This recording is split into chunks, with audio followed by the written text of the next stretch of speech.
we'll give the authors an opportunity to take care of that issue later on when we make the decision of revision. So the overall acceptance rate, the global acceptance rate for journals is an average between 35 and 40%. At integrative zoology, we're around 29, 30%. So effective communication is key when you're preparing your manuscript. And there's over 8 million researchers around the world, and this number is growing. And there's an intense competition for publications. And it's actually, we're competing for you. The journals, they want to attract good quality submissions. So it's a friendly competition because we're competing for your papers. Usually what the biggest barrier is to publishing is just careless writing. And I'll give you some tips on how to improve your writing skills. One tip is to read a lot. And as with all skills, the more you do it, the easier it becomes. So writing is a skill, and practice makes perfect.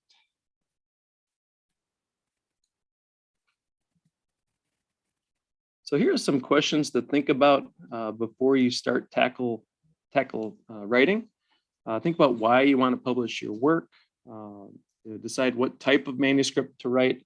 You can go on the journal's websites, and you can see that there's original articles, there's brief communications, there's review articles.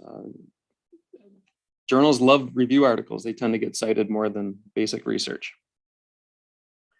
So you want to choose your target journal, pay special attention to the journal requirements.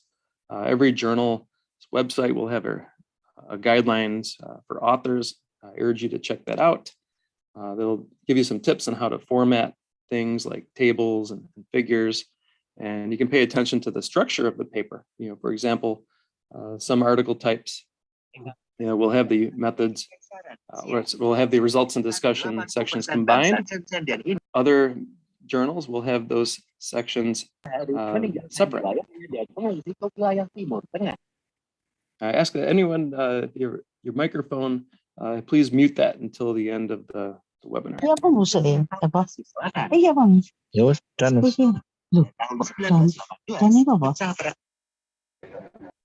So choosing the right journal.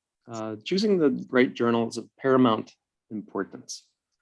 So you can just ask yourself a question, well, where do papers that you're interested in, where do they appear? You can check out the reference section of the papers, of the key papers in your field. And you can also check out an individual's journal's reach, their impact, and then there's the prestige factor. Another important factor to consider is turnaround time. You can often find that on the journal's homepage.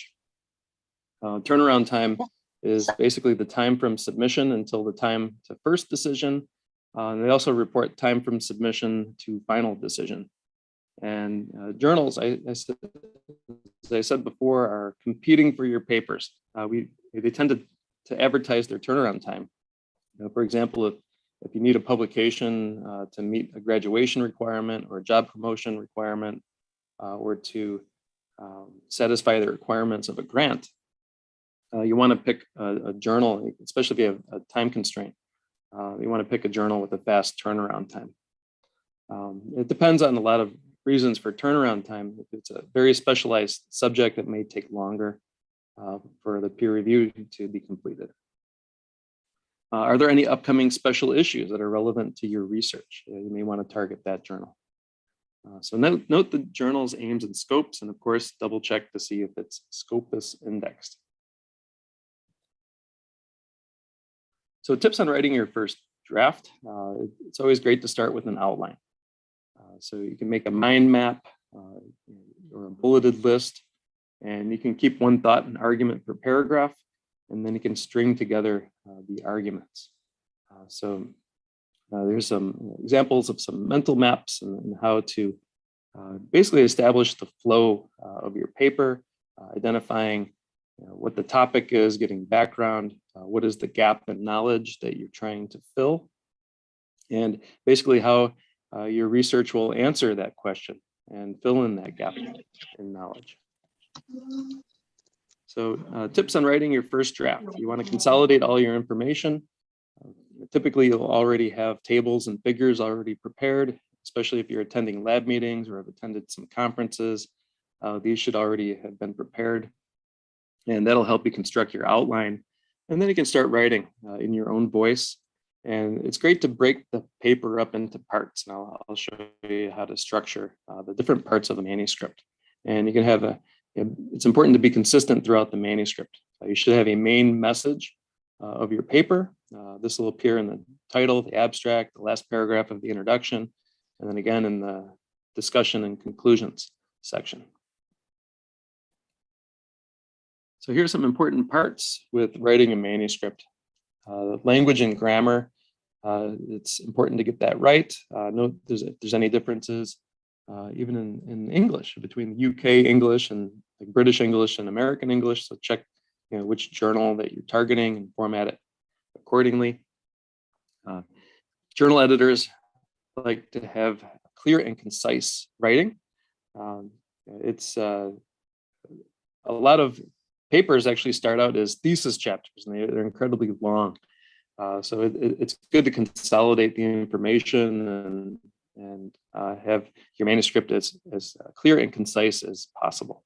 And then finally, the structure of the manuscript is very important, and that depends on the article type that you'll be writing. And I'll go over some formatting and common errors to avoid.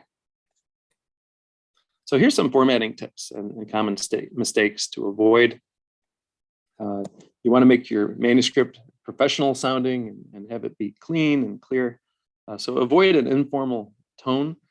Use people. Don't use guys or folks. Don't use the word kids. You can use the word children. Avoid contractions. Usually, manuscripts do not contain any contractions. So write out, it is or do not. And avoid spelling errors in scientific names and technical terms and names of people. These are common errors that I see in manuscripts that are submitted. Use correct symbols and characters. Use the degree sign when you have degrees Celsius. Do not use the letter X when you have equations. Find that multiplication sign in your symbols menu. Use prime and double prime carefully. So prime is 1 mark, and quotations is 2 marks. When you're using a minus sign, do not use the hyphen. Again, you have to find that in the symbols. This also applies to figures if you have X and Y axes. I've sent a million emails to authors to correct, change the hyphens to minus signs on the figures. So get those right before you submit your manuscript.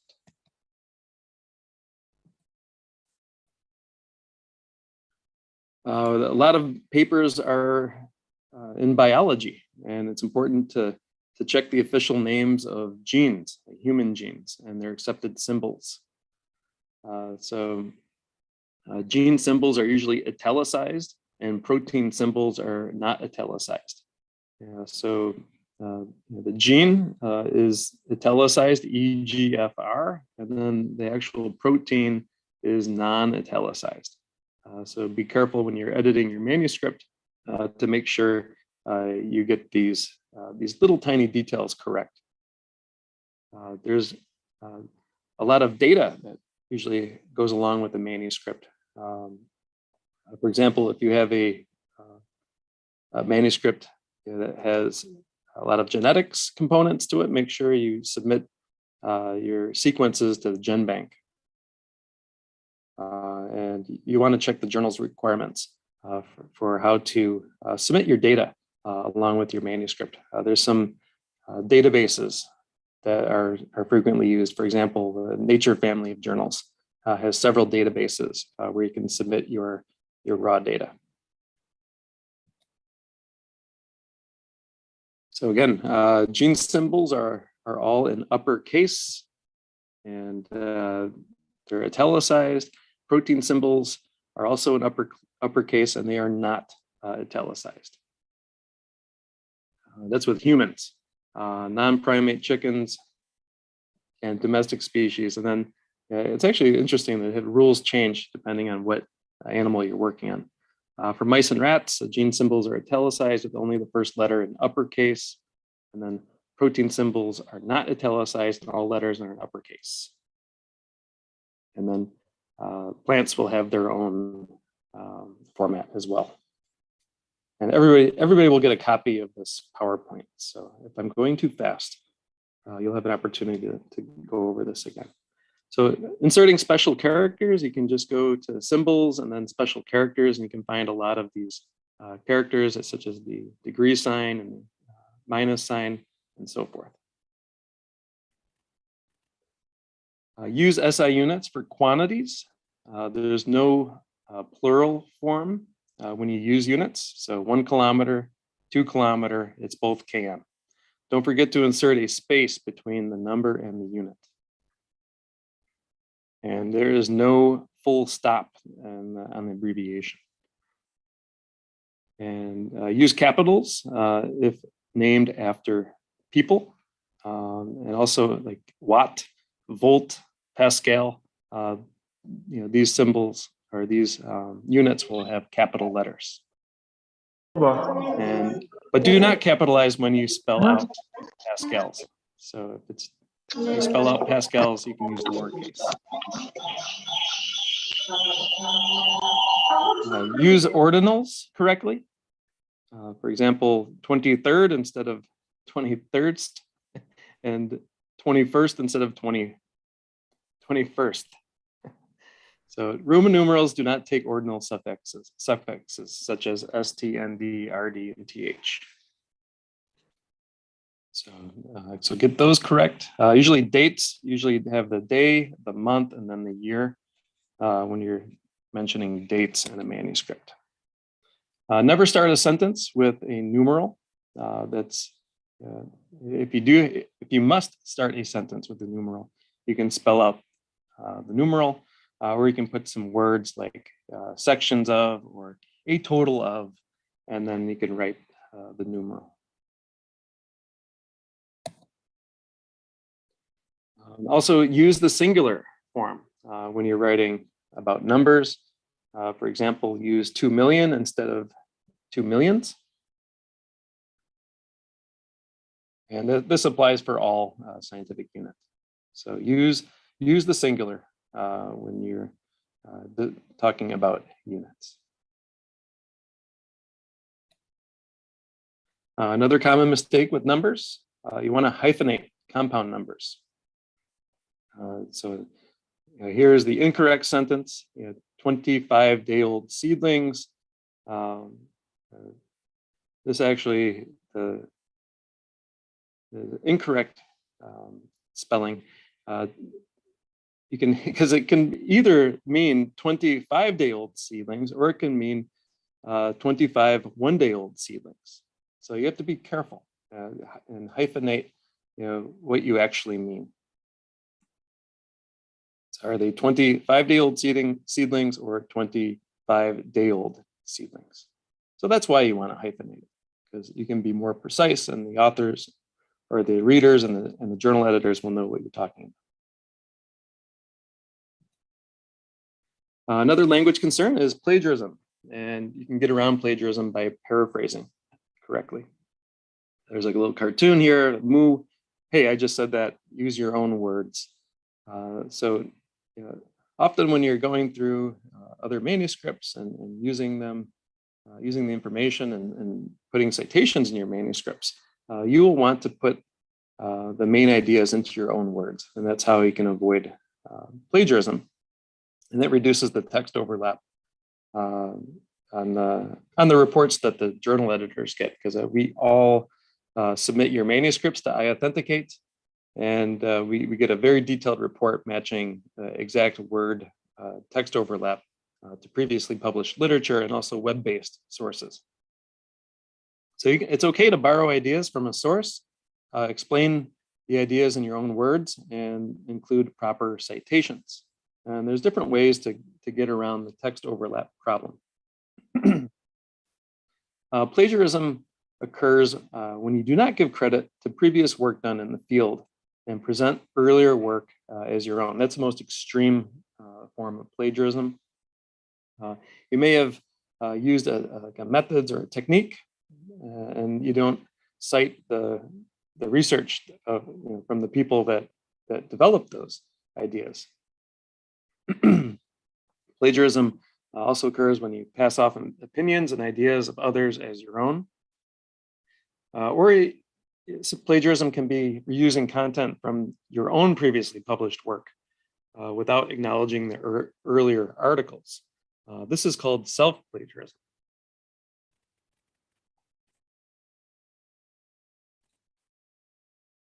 You'd be surprised, this frequently happens. I've seen authors, they won't cite their previously published work. I don't know why they were doing this.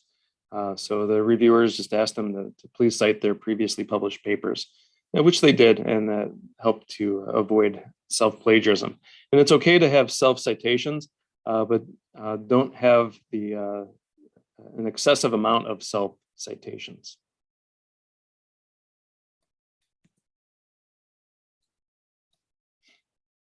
So taxonomy of plagiarism. Wholesale plagiarism is the most blatant type of plagiarism.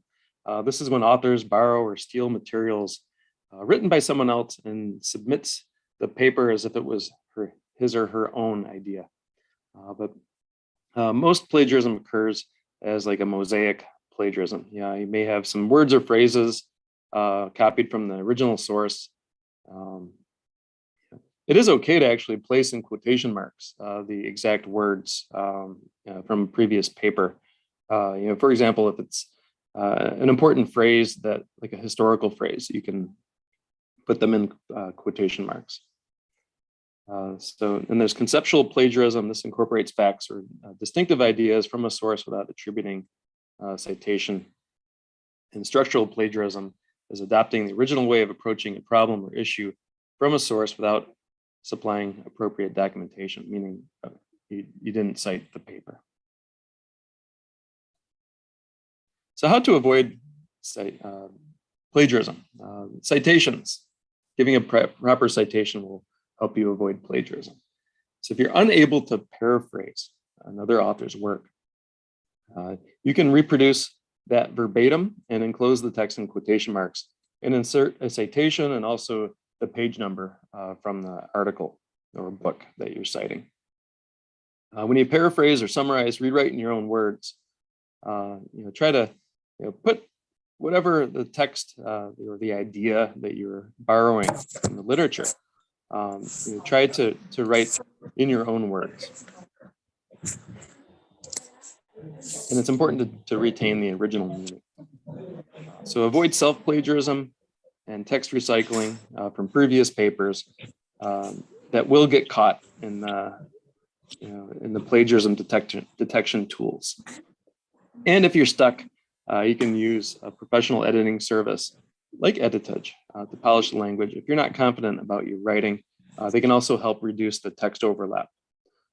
If text overlap's a problem, you can ask the journal editor for their report, and usually they're very happy to share the report with you. It's very detailed. It'll be a PDF, and it'll highlight all the text and then have a number on the highlights, and the number will go to a reference section, and it'll count the exact number of words that have text overlap from each journal article or web-based source. So paraphrasing is a technique that allows you to borrow ideas from other works, and you can rewrite the content from the source material into your own words. And this helps to protect against plagiarism, and don't forget to cite the original source. I'll give you some examples of paraphrasing. Paraphrasing only becomes a problem when it's linked with plagiarism. And the causes are usually just simply improper paraphrasing and lack of citation, or overuse of synonyms. If you just change the synonyms over some words, that's not the answer to paraphrasing. You actually have to restructure the sentences. So you can't simply hit go to the thesaurus and change a few words. You actually have to restructure the entire sentence. So here's some tips and some steps for paraphrasing. Do not change the content words. These are words that are very important to the meaning of the sentence. And these are called content words. They're typically nouns, verbs, adjectives, and adverbs. But you can change the non-content words. And these are actually structural parts of your sentence, like pronouns, prepositions, conjunctions, determiners, and so forth. So I'll just show you a very simple example. So here's the original text. 90% of the respondents said that they were highly satisfied with their college experience. The content words here are in red, highly satisfied and college. So you can totally rewrite this and you'll keep those 3 content words on the revised sentence. So you can change that. Instead of 90% of the respondents, you can have 9 out of 10 people surveyed. Instead of said that they were, you can say describe being. And instead of college experience, college life. So 9 out of the 10 people surveyed describe being highly satisfied with college life. And that'll make it past the plagiarism detectors. Another way to get around plagiarism is changing the voice. You have active voice or passive voice. You can, the active voice is the authors or even yourself as a lead author of your paper. You can use the word I or we, and then use a reporting verb like announced, demonstrated, described. So you can either use the active voice, like when you're describing results from previous papers, or in your introduction section when you're citing previous work, previous literature. You can use the active voice, or you can use the passive voice, and you can change this, and often there'll be less text overlap in the revised text. So passive voice, you can still cite the paper, Kim et al. But if you use passive voice, you can use the reporting verb. It is reported that for the present tense, or it was discovered that in past tense, and you can be sure to cite Kim et al. When you're writing your paper. So keep in mind you can change between the active voice and the passive voice. But don't forget to cite the appropriate reference. So structuring your manuscript. This is the main part of the webinar and most important part. So the manuscript structure, it's important to communicate the thoughts with clarity. It's important that your peers understand your research, and the methods have to be reproducible. It should be easy enough for your peers to reproduce your findings, and you can ensure that fits the manuscript, the journal's guidelines. Ensure that your manuscript fits the journal's guidelines. So here's the anatomy of a manuscript. The title is very important. This is the first, it's mentioned on the first page of the paper. It's also the key determinant on how many people will actually read your paper. Authorship, there's a lot of guidelines for authorship. You can refer to the journal.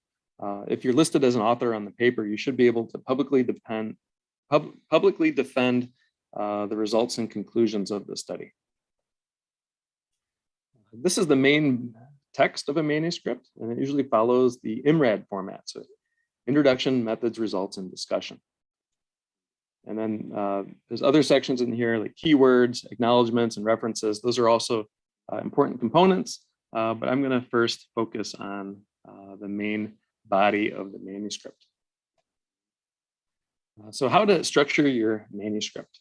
Usually follow the IMRAD format. So introduction, methods, results, and discussion. It takes on the shape of an hourglass because you start out very, very general, and then you narrow down to the specific question of your paper. And then the methods and results are the most specific parts of your paper.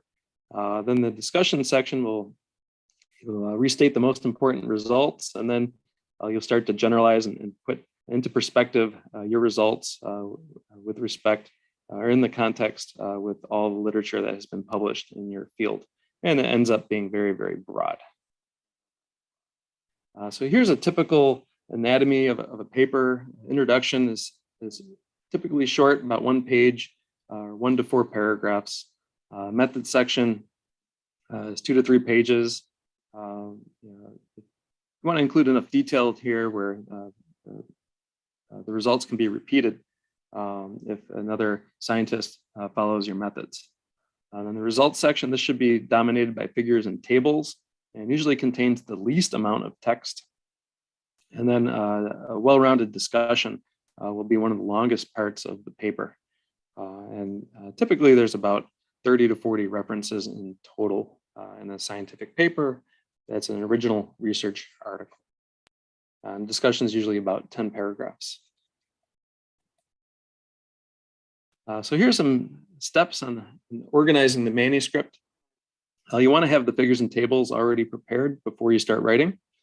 Typically, you're presenting your research results at lab meetings or scientific conferences, or at least with your supervisor. So you should have those already prepared. It's easiest to start with the methods first because methods can basically write themselves. You know what you did, you can write it. And then you can tackle the results since you should already have your figures and tables prepared. The discussion section is the most fun section to write because you can speculate on the meaning of your results. The introduction is typically written towards the end of the paper, and it's usually the most difficult section to write. Abstracts are usually written last, and titles and keywords, these are usually tweaked and edited right before submission because these are very important components of an overall paper. The title should be a label of the work and also summarize the paper's content in like 1 sentence. And keywords help with indexing to help make your paper more discoverable in the literature. So you want to keep a logical framework in your writing. So use content conclusion scheme to build a core concept. For each paragraph, the first sentence defines the context. The body contains the new idea, and the final sentence offers a conclusion. So for the whole paper, the introduction will actually set the context, the results present the content, and then the results brings home the conclusion. The introduction answers the question why. Why is your research important?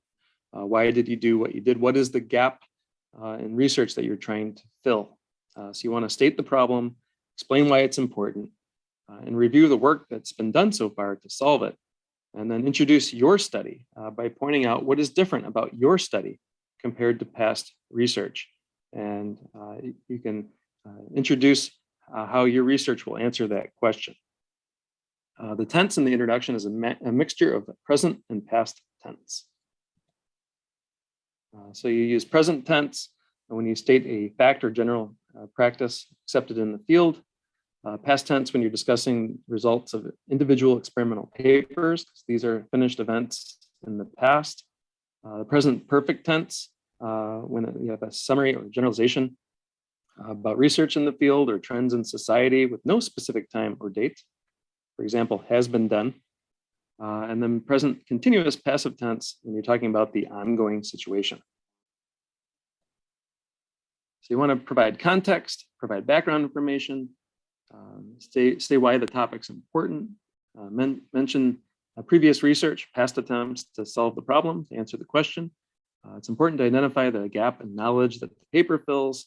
And then you can conclude by giving specific objectives of your research. And you can aim for about 400 words divided into about 3 or 4 paragraphs. So begin with general information, narrow the focus to the specific problem you studied, and then you can state your own study aims and study rationale, and you should draw the reader to the exact point of your study. So that's the top of your hourglass. Here's some don'ts. Don't let the introduction become a review of your paper. Don't make it too short or too long. Don't make exaggerated claims, and don't summarize the key findings of your study at the end. You will want to save that for the discussion. So here's a checklist. Make sure you identify and define any key terms or concepts. All statements requiring a citation have been referenced. You state the research rationale, and it's important to highlight the novelty. Most journals are looking for novelty. And if we cannot find novelty in the work, a lot of papers get desk rejected. And make sure your aims and hypotheses have been clearly defined. You actually be surprised how many papers are submitted without clearly stated hypotheses.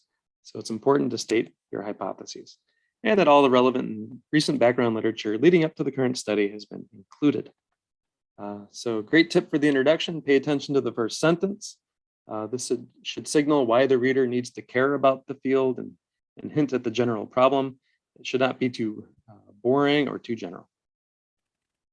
For nature or science, you'll need a very general first sentence that covers a bigger part of the research area. And for specialist journals, you can start a little deeper. The methods answers the question how. It leads the reader through a logical sequence and provides enough detail so that your study can be replicated. Don't forget to give sources of material, make and model of equipment and quantities, and so forth. And this should be written in the past tense. Don't forget to mention any ethics like animal ethics or human consent where applicable. And don't miss out on the statistics section. You want to specifically mention what statistics tests that you used. You may want to provide a detailed version of procedures as supplemental data. If you have a lot of text overlap, it's best to cite the papers instead of going into the detail. You can state that you use the methods of like Smith et al. With slight modification, and then just state what modifications you've used. And you can use the past tense. Passive voice is common. For example, the assay was performed. Active voice is also acceptable. Like we performed, we developed, we evaluated. Some tips on the methods: don't exclude details that might be important. This is vital to ensuring the reproducibility of research. Don't include any irrelevant information. Don't forget to include published literature where needed, and you can present results or do not present results or interpret the data in this section. Results section answers the question, what were your findings? You can list your results, you can describe them in tables and figures. In fact, this section should be the shortest section in terms of text. It should be dominated by figures and tables. Make sure you refer to all your figures and tables and provide the numbers and any statistical values to imply significance or lack of significance. And usually this section is written in the past tense. Some science and nature papers prefer present tense, so check the journal's requirements. Usually you can regroup results either chronologically in the order that they were performed or by topic. So you can actually structure your methods either chronologically or by topic, and your results should also follow the same structure as your methods, either chronologically or by topic. So don't exclude negative results. Do not be tempted to include numerous non-textual elements. Don't interpret the results, save that for the discussion. And you don't necessarily have to use references in the results because you are reporting the current results of your paper and not previous papers. Here's a checklist. State the most important results first. Use journal prescribed format for reporting them. Pay special attention to the statistics and how the statistics are reported, whether the F statistics for ANOVA, the p-values, the degrees of freedom, the sample sizes. Check to see what needs to be reported and follow the journal prescribed format. When using tables, it's a good idea to use tables when you're reporting full results for extensive comparisons, for example, p-values, confidence intervals, and effect size, etc. And use figures when you highlight significant findings and key results that will be discussed later. And figures are usually used when the general trends are more important than the exact values of your data. Finally, the discussion section. This answers the question, well, what does it all mean? And here you can give the readers a bigger picture of what your data mean with respect to all the previously published research. And it's important to discuss limitations. And one of my favorite sections of every discussion section is you can give future directions, future research directions. For example, if you had more time to do research, you would explore these directions, and these can be subjects of future papers. The verb tenses in the discussion is a mixture of present and past tense. Do not simply repeat the results in the discussion section.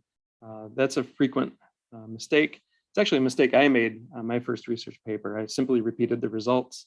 The reviewers told me to go back and compare and contrast my results with previously published research, which I did, and I got the paper accepted.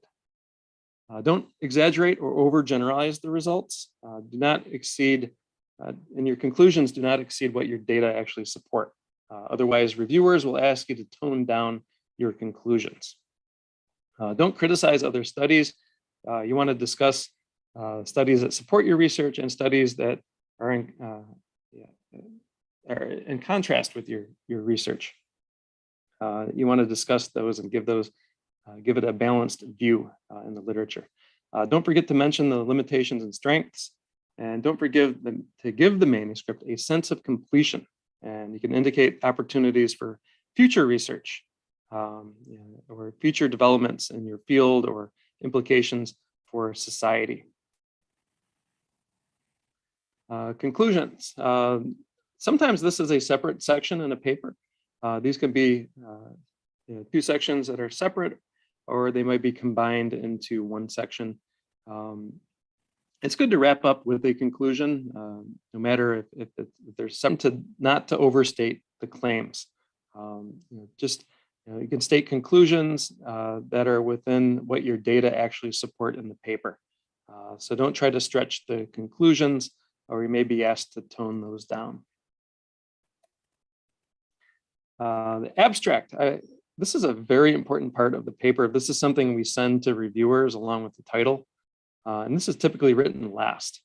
So consult the journal for instructions on word limit and structure.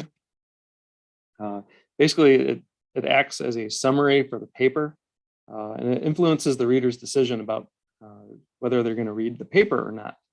And in the abstract, you provide background, rationale, key methods, results, and conclusion, like a discussion.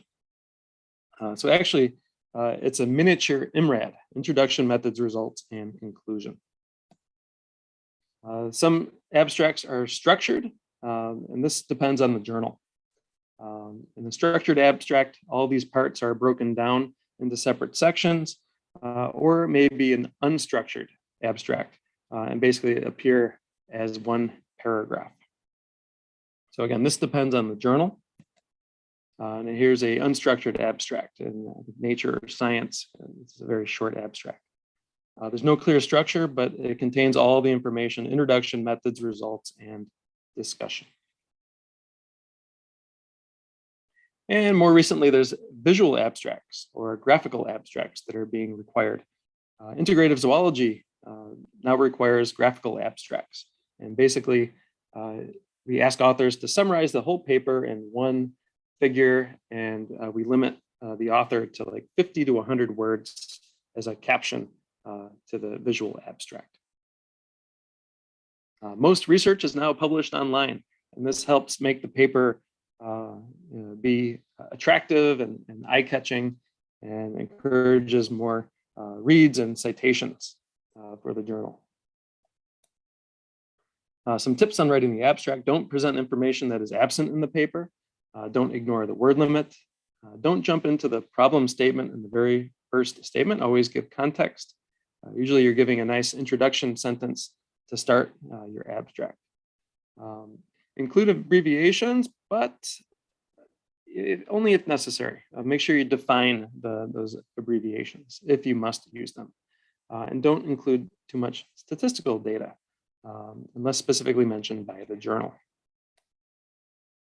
Keywords are another important component of the paper that helps make your paper searchable. The journals, the search engines, indexing services will find your paper using keywords. Sometimes these are chosen at submission. Some journals will have a predetermined word bank, a word list of keywords. If you're unsure what keywords to use, you can try some in Google Scholar and type them into Google Scholar and see if similar papers to your paper are retrieved when you do a search. Here's some guidelines for choosing keywords. You can use the experimental material, the protein studies studied, the organism studied, or the independent and dependent variables can also be good keywords, or the techniques or the specific phenomena that you measured.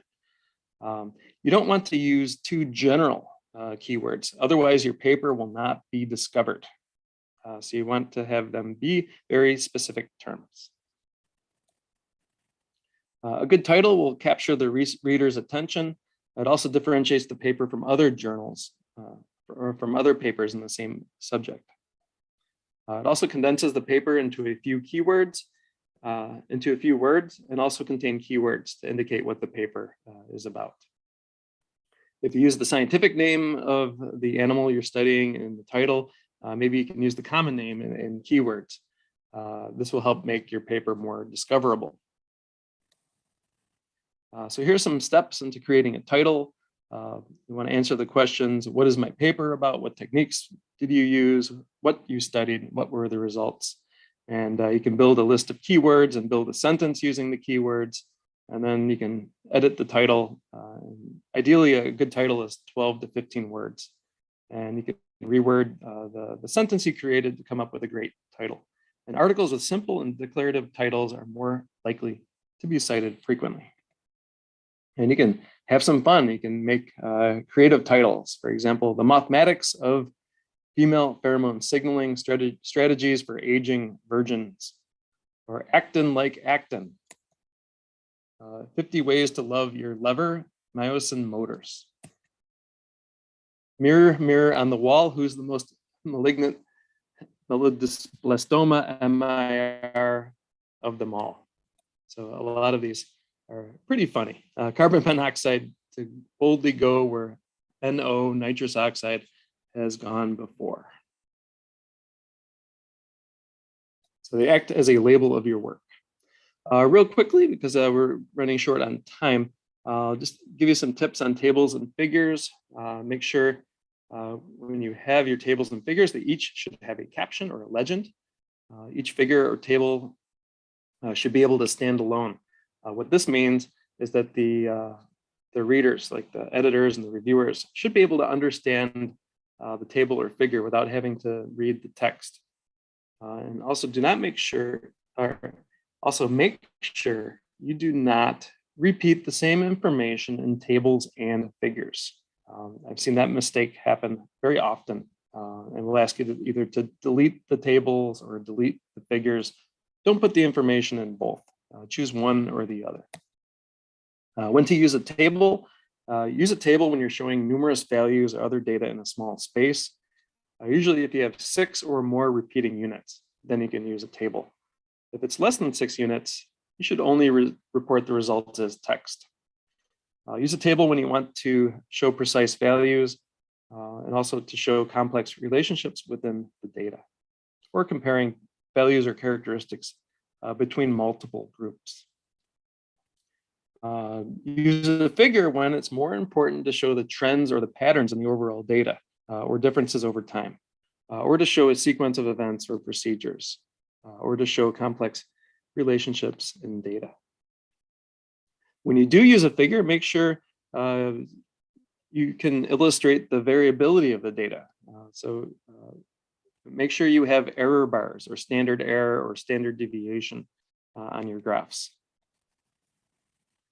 So in tables and figures, some important points to recap. Include titles and legends as necessary. Make these short and precise. You can include the statistical data, like the p-values, the f-statistics and ANOVA values, the degrees of freedom. Again, that depends on the journal. So you may want to check the instructions for authors. Make the figures and tables stand alone. So often when you submit a manuscript to a journal, we'll read the title, abstract, the last paragraph of the introduction, and we'll go right to the tables and figures because those are such a key component of the paper.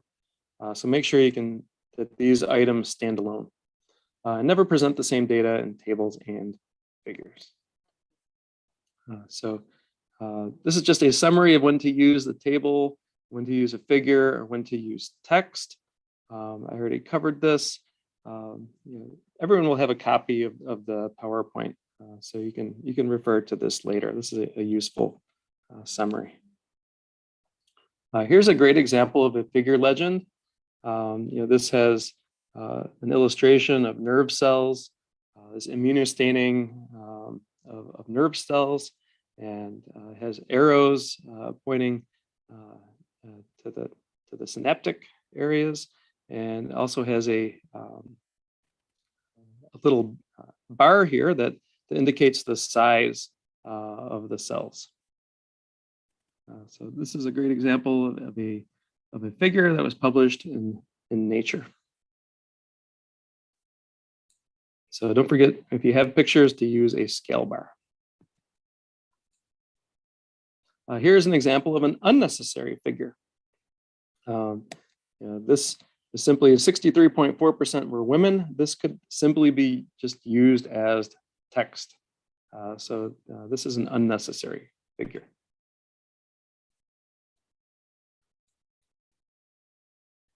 So don't forget to cite your tables and the text in sequential order. And you can check the target journal if there's any specific requirements with the resolution, size, color, etc. And use the present tense in your captions. Don't forget to make your tables neat. You want to align numbers in a column. So decimal numbers should be lined up, whole numbers or decimals. If they don't line up, you can left align them, or cells without data can be centered. On the right side of the screen is how a properly formatted, left aligned data table looks like. Citations and references, I'll just quickly go over these. Many of you use Mendeley and EndNote. So a lot of this is automatically formatted by these programs. You can actually choose which journal that you're formatting to. Citations are embedded in the main text, and references will appear at the end. Citations are required for journal articles, books, websites, and theses. And citations that are not required is common knowledge or easily observed phenomena. But you can cite, but don't exclude from the references. You can cite, but you can exclude from the references like unpublished data. But be careful if you're using unpublished materials. A lot of journals will ask you to provide these data points in the manuscript. There's two main formats for citations. One is the Vancouver system, which uses subscripts. And these can be either superscripts or in parentheses or brackets. And you cite the papers in the order that they appear in your paper. And the reference section is not alphabetized. So that's the Vancouver format. And then the Harvard system is the author's last name and the year. And then the reference section will be alphabetized by the first author's last name. And that's the Harvard system. So here are some in-text citation styles. You can, when you're talking about the active voice and referring to specific author's work, you list the last names and then the year in parentheses, and then use the reporting verb like reported or explored. You can also have the citation in the middle, or you can have the citation in the end of the sentence. So there's different styles. Again, citations, the style will ultimately depend on the journal that you're submitting to. And you can use Mendeley or EndNote. They can automatically format your manuscript according to the citation style that the journal requires for your publication. So you want to cite responsibly and accurately. There's a meme on the upper right of your screen. It's important to read all the papers. So if you do put a reference into your reference section, you cite the paper, make sure you have read that paper. And don't forget to use your own words, but you can retain the original meaning from that citation. So again, a lot of great software to help you with the in-text citations. So it's important to impress journal editors and to format your article perfectly for that journal. This will save a lot of the editor's time later. So when you're preparing your manuscript, make some general considerations. Research manuscripts will have the front matter, which is title, author list, affiliations, abstract, and keywords. Have all those prepared before you submit your journal. Then the actual body of the manuscript itself. And then the back matter is supplementary materials, acknowledgements, author contributions, conflicts of interest, and references. It's also important to have a great cover letter. One way to improve your manuscript is to read it out loud to yourself. You can print it out. And letting your manuscript sit for a few days will also help you improve the manuscript. And it's amazing how many mistakes you find after you let the manuscript sit for a few days and then you come back to it later. So it's a great way to become a fantastic proofreader. So be open to revise your manuscript many times before you submit it. Don't forget to ask a friend to proofread it. And you can always enlist a specialist editing service like Editage. Working on your writing process, it's important to read a lot. It's also important to develop a writing plan and build a routine. Take time out of each day and set it aside for writing. Usually 1 to 2 hours per day with the goal of writing about 500 words. These are good practices. And you can learn more about writing techniques and developing your writing skills. There's a lot of great materials out there. Here's some book suggestions. You don't have to write these down because everybody will get a copy of the PowerPoint. And these are excellent books to help you improve your writing and it's scientific writing, actually. So there's a lot of great resources out there. Popular articles are also great sources of excellent writing, and this will help you improve your own writing. Daniel mentioned editage.com/insights. They have a wonderful forum here to help improve your writing. And of course, like American Scientist or Scientific American, there's a lot of wonderful writing out there. And the more you read, the better writer you become. And here's some more recommended readings and links to websites. So thank you for your attention. I think I went over time just a little bit. I appreciate your attention and for all your questions, which we will now get to. I think we have several questions here in the chat box. Oh, great. So yeah, let me read it for you, or you want to read it by yourself. So first from the... Yeah, if you can read it for me, that'd be great. Maybe from the first question, Domingo Source. He's a student from Unair. How can we make access to Cactus for the paper preparation at submission? So probably this question is supposed to be to you or Daniel. Up to you. Access. Yeah, I can take that. Thank you, Daniel. Thank you. Yeah, so the arrangement is available to use the advanced editing service. Unfortunately, I don't have the internal university link to access that, but I will get it. And in the next, 5-10 minutes, I'll just try to source that and put it in the chat window. So apologies to Mr. Dominic and to others, but Dominicos and others, but I will do that. If not in this presentation, I will send that across later, the link to access the service. Okay, thank you, Daniel. So another question, this is from Elias Arif. Please explain, so this is for Dr. Wickham. Please explain the tips for making good articles so that the articles that will be submitted in reputable journals are successfully accepted. Which part of the article items must be explored properly so the articles are interesting? Oh, yes, that's a very important question. And each journal article has a main message. It also has a story. So when you're writing your manuscript, it's important to develop the story and make it interesting. State what the research problem is.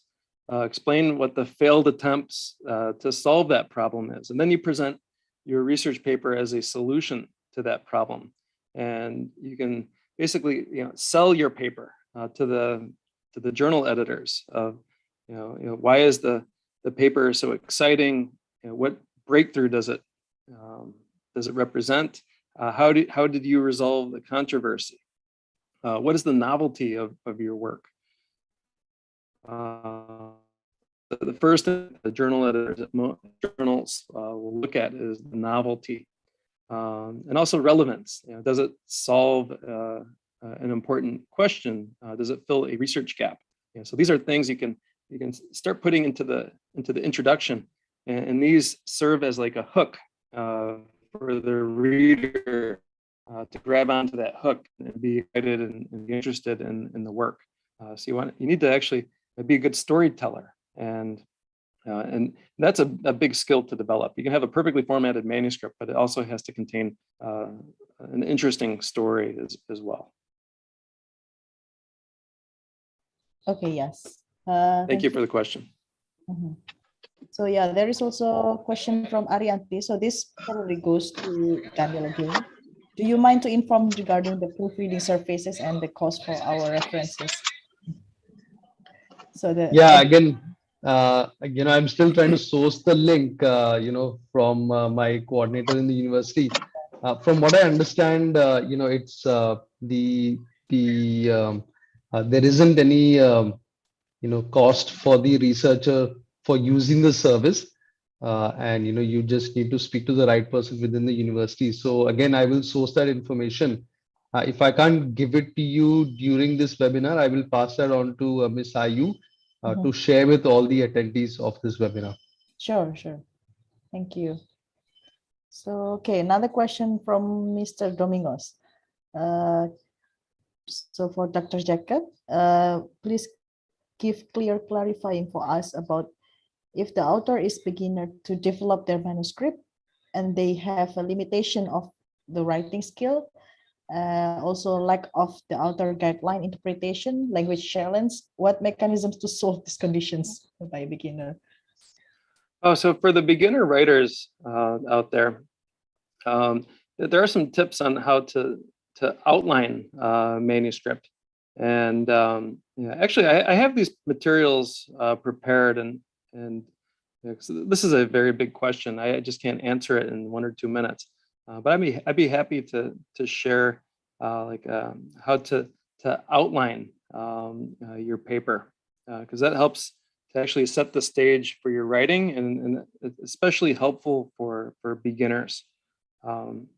If you're writing your first manuscript, and actually how to develop the ideas and basically each section that you write helps answer a basic question about your research.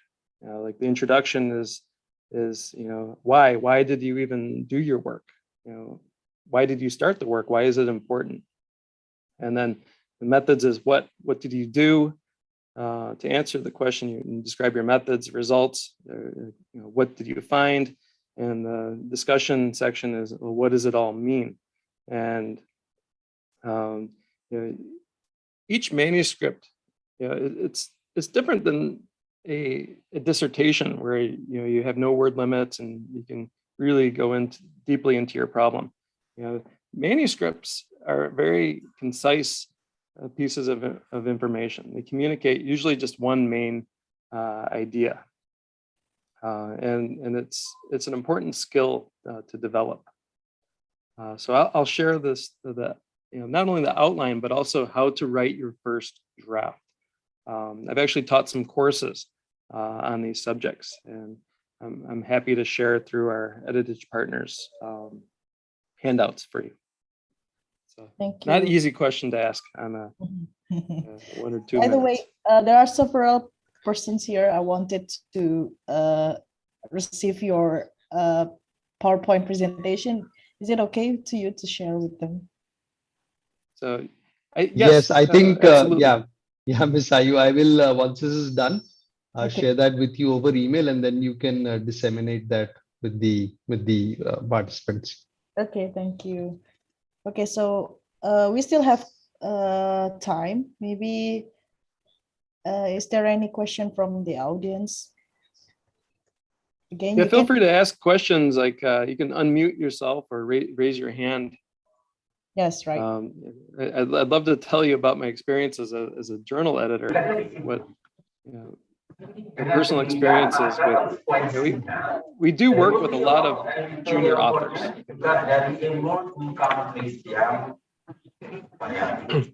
Or maybe some of the participant can ask it in Bahasa, and then Dr. Ayu will translate. Maybe they shame Yeah, to sure. be. Sure. Please. Yeah, please, everyone, you can ask anything. Mohon Bapak Ibu, silakan yang ingin menanyakan sesuatu bisa dalam bahasa Indonesia, akan kami bantu untuk mentranslatekan. Kami persilakan. Bisa unmute sendiri juga boleh. Dengan raise hand juga boleh.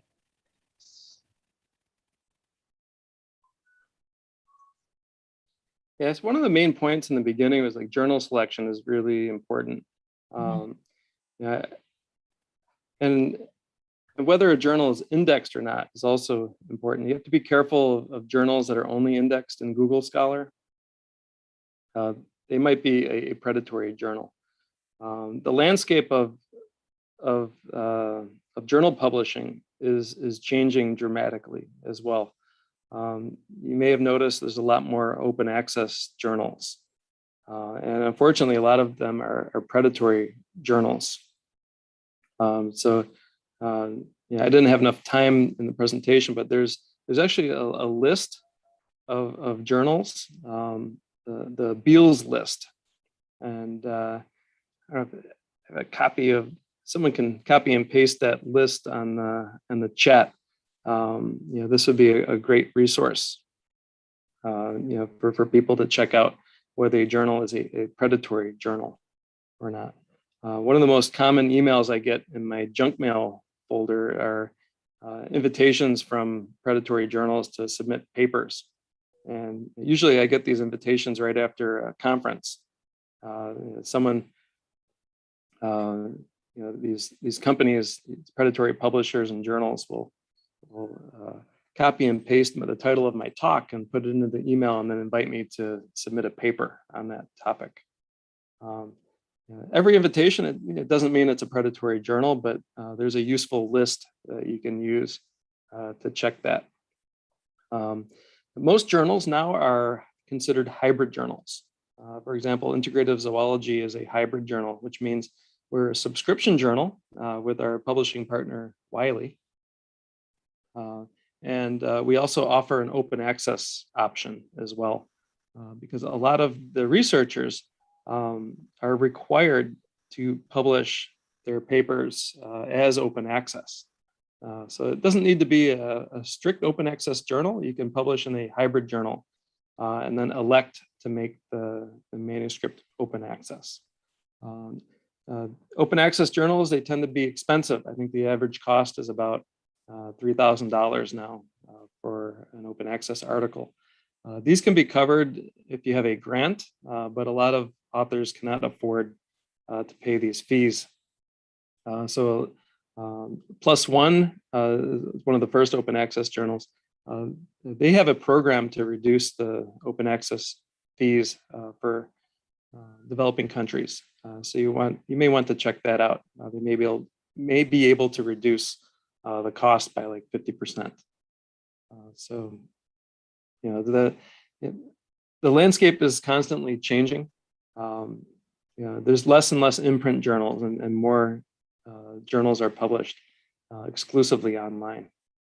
That's not necessarily a problem, but you just have to navigate this changing landscape. And did someone post in the chat? Oh yeah, great. Thanks, Neha. Here's a list called the Beals list. And this contains a list of predatory journals and predatory publishers. Yes. So maybe any other question? Yeah, you still can reach Dr. Wickham today. So please ask anything. Or in Bahasa also okay.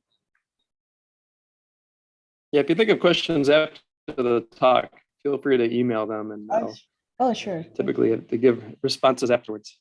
Sure. Thank you.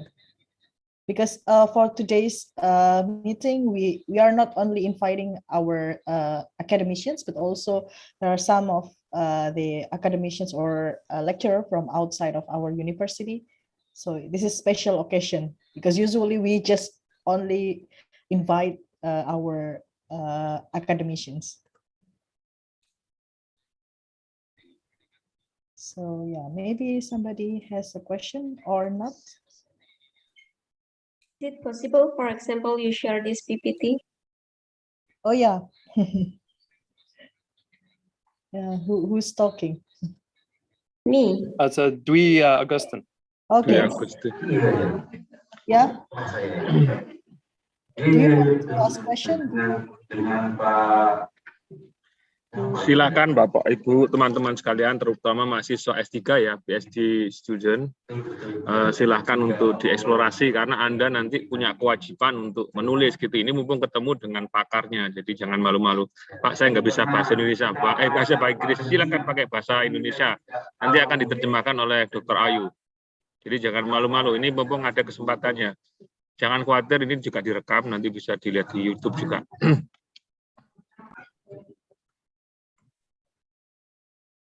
Yes, maybe Budwi, you want to give a question? Actually, today I just joined very late, so that's why I don't know for a call. Oh yeah, no problem. You can join in our YouTube channel. So yeah, you can follow from the first. Okay, thank you. Or maybe, for example, have something important, so can give explanation again, maybe. Do you mean the PowerPoint presentation? Yeah. Not only the PowerPoint, I mean, that's, for example, have other part which is also important, not yet mentioned in this PPT, so maybe you can explain again. Oh yeah, you can, yeah. Actually, we are now streaming on YouTube channel, and it will be still on our YouTube channel. You can check it later on our YouTube channel of LIPJPHKI YouTube channel. Thank you. Thank you, Budwi. So there is Dwi Augustine actually mentions a good point of like what else is important. Mm-hmm. And one thing that we did not cover is how you communicate with the journal that you submit to. When you submit your manuscript, usually there's a first author and a corresponding author, and it's important to actually write an excellent cover letter that for your manuscript, and the cover letter should highlight the novelty of the study and the significance of the work. And in addition to the outlines that I can share, I also have an example template for a cover letter, and I think this will also be very useful to everyone that's tuned in to this webinar. And I've handled over 1,000 manuscripts for the journal, and there's a lot of submissions. And if you can highlight the novelty and significance of the work, it actually makes the editor's job very easy. That we can, very quickly understand what the novelty is and the significance of the work and why the work should be of interest to the readership of the journal. And this will help get your manuscript sent out for peer review. So more manuscripts are getting rejected now than ever without peer review. So I mentioned it's over 50% of the manuscripts are rejected at that stage. So it's obvious this is one of the most important hurdles to get over is getting your manuscript sent out for peer review. And if you're asked to give revisions after your initial submission, that shows a commitment on the journal side that they consider your manuscript, it could be publishable if you make some modifications to it. And it's important to address each of the reviewer's points in another cover letter. And this is called the responding letters. And when you revise your manuscript, you want to respond to each and every one of the editor's points and reviewer's points. So the journal communication is one of the key elements, and editors they work with the authors to help get your manuscript through the peer review process. And typically, if you do a great job responding to the reviewer's comments, we will not send your manuscript out for peer review again. We can just editorially accept it in the editor's office, because reviewers are totally overburdened now with work. It's one of my most difficult jobs as an editor is finding peer reviewers, just because there's just millions of manuscripts being submitted to journals. So if you can write great cover letters and great responding letters when you're asked to revise a manuscript, this can help speed your manuscript through the peer review process. Okay, excuse me, sir. Yep, Muchamas. Yes. Okay, thank you for your explanation. It's very nice. So I am the Muhammad Yunus from Airlangga University, right? And my field is the veterinary field, veterinary medicine. So that if I read you are as the editor of Journal of Integrative Zoology, right? Yes. If any possibility, if the one day I have manuscript and then I want to submit in our manuscript to the Journal Integrative Zoology, is that possible? But that is it veterinary science? Yeah, my field is veterinary medicine. Veterinary medicine. And then you are as the editor of Journal Integrative Zoology, right? Is any possibility one day if I want to submit my manuscripts, and any possible about that? So because sometimes like the veterinary field and then zoology, I think still correlation, even not so truly like the close relationship. But sometimes if there is some animal, because my field is the parasitology, right? And then if any possible, just the one day I want to submit my manuscript. Any possibility? Yeah, actually, parasitology is one of the key questions and the aims and scope of the journal, especially with zoonotic diseases are very, very important. So yes, that would fit the aims and scope for the journal. Just look at the COVID-19. There's animal origins, and there's a lot of other zoonotic diseases that spill over to humans. So in that context, the human wildlife context is considered integrative in scope. Because in sometimes I explore about the parasite in the wild animal and something in like the marine mammal, something like that. It is just very important to explore about some, and then just is I have the enough data and credible data, and then just I to become manuscript and I submit in your journal. I think maybe still relationship between the content of data something, right? Okay, Yeah, sure. thank you. Yeah, we welcome the submission. Thank you. Yeah, thank you, Dr. Jacob.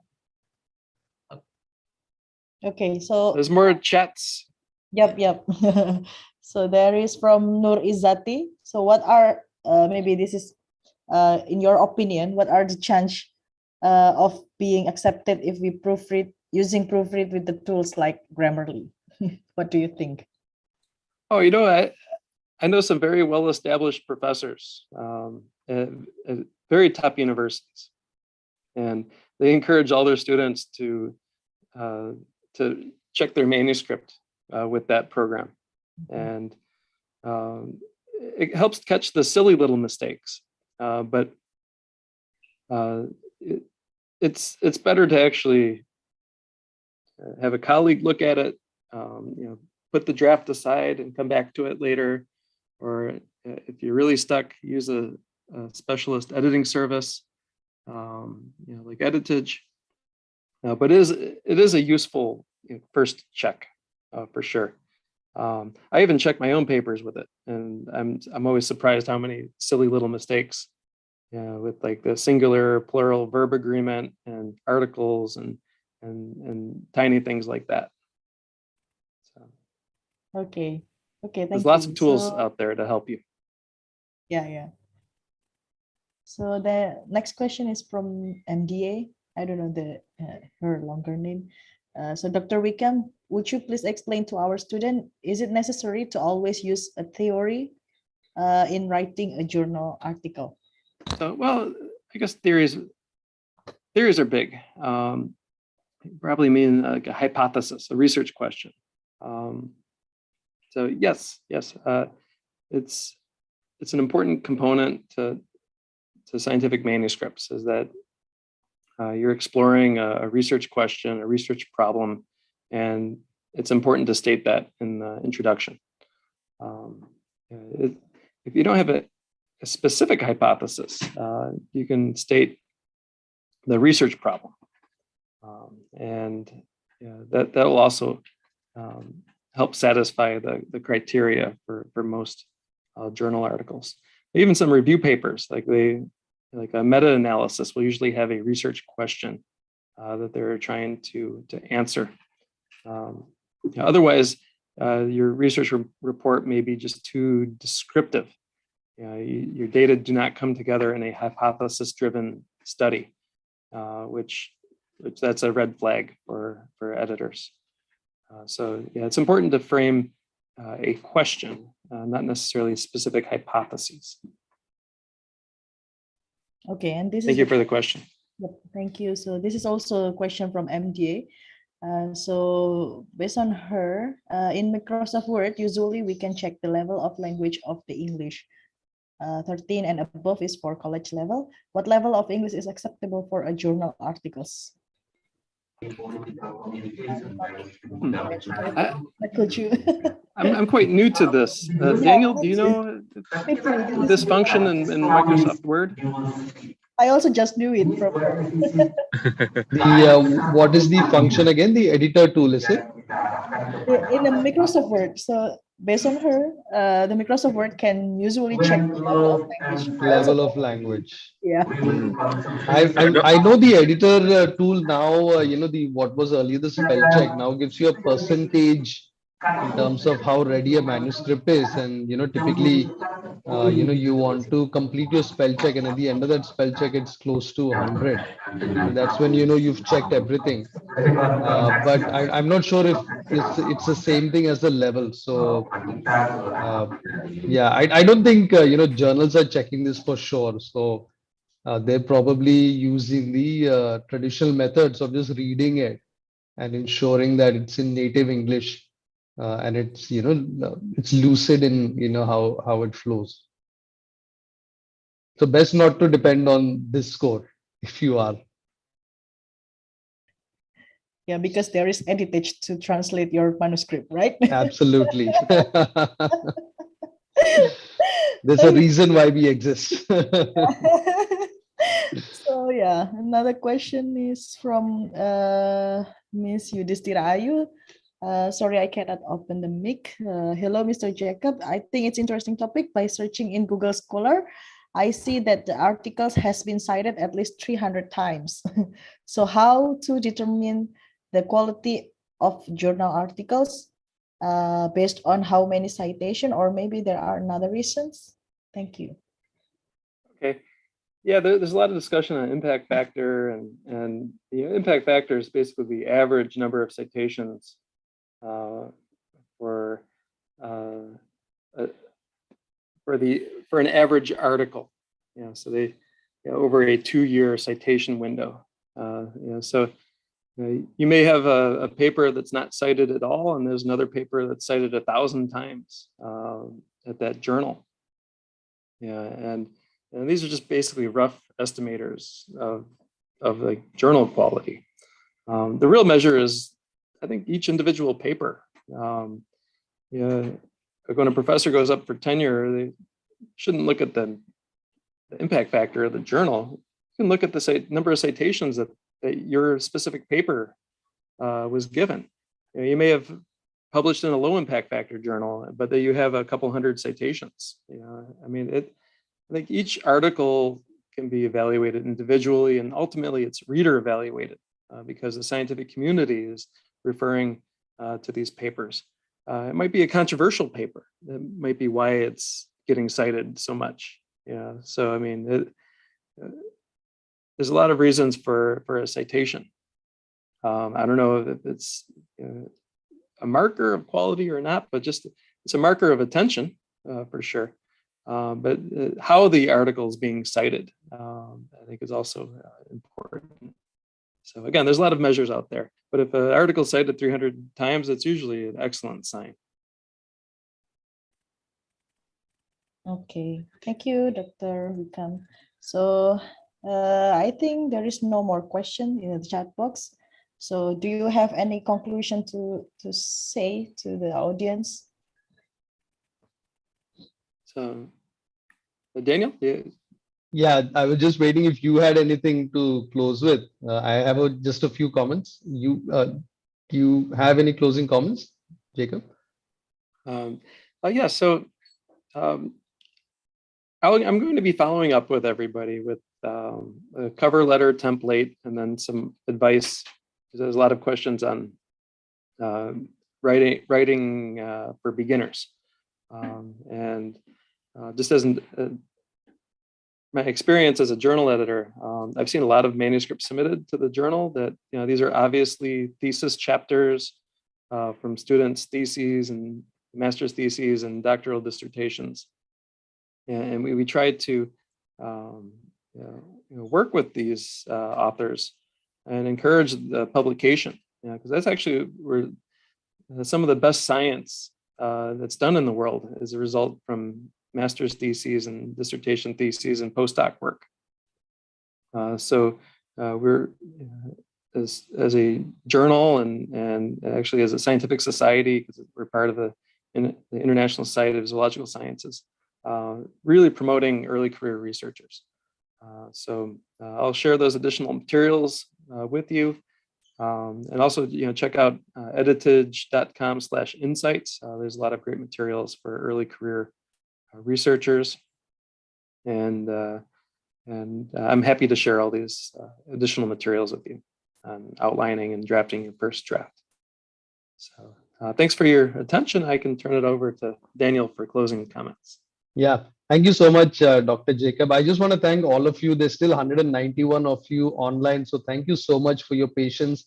For Professor Harry, who's still here, giving us his valuable time. For Miss Ayu, who's so perfectly, efficiently, managed this webinar. So just my thanks to all of you. A lot of questions on whether we will share these slides, and we will do that. I will make that available to the university, to Miss Ayu, and then she will then determine how to, distribute that to the rest of you. A few questions on using the Editage services. So I've put it in the chat window, and I've been told that you must use your IPKI account. Through that, there's a link that I've also pasted. And apparently, since 1 month ago, this is a new system that you must use to submit your requests. And as for your other questions, I believe the university will be more than adept at handling the questions you have on how to use these services. And just the last thing, I've also pasted a link for called researcher.life. And this is a initiative of Editage Cactus Communications. And you will find many tools to help you, just become a better author, researcher. There are tools for doing literature search, tools for doing journal selection, and also an AI editing tool. So many questions on, using these automated tools. And the ones that researcher.life presents are specifically built for scholarly articles, as opposed to say Grammarly, which is more of a generic software. So all of these are in the chat window, so feel free to just click on these and explore them further. Again, just want to say thank you to the University of Erlangen, all of the officials there responsible. And like Dr. Jacob said, we would like to continue to engage with you. This is not the end.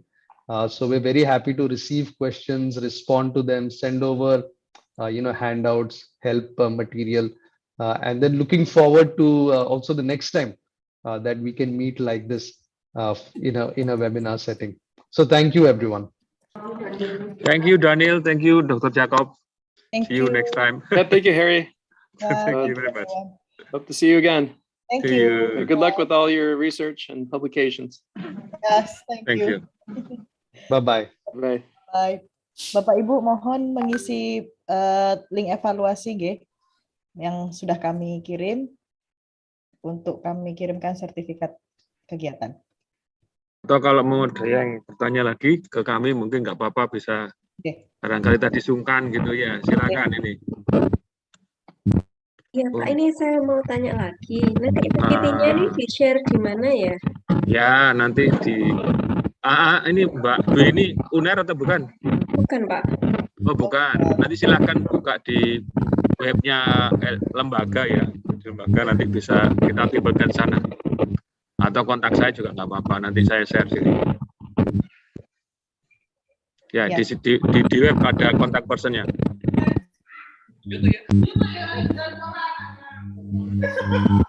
Oke. Terima kasih. May I ask other questions again? Ya.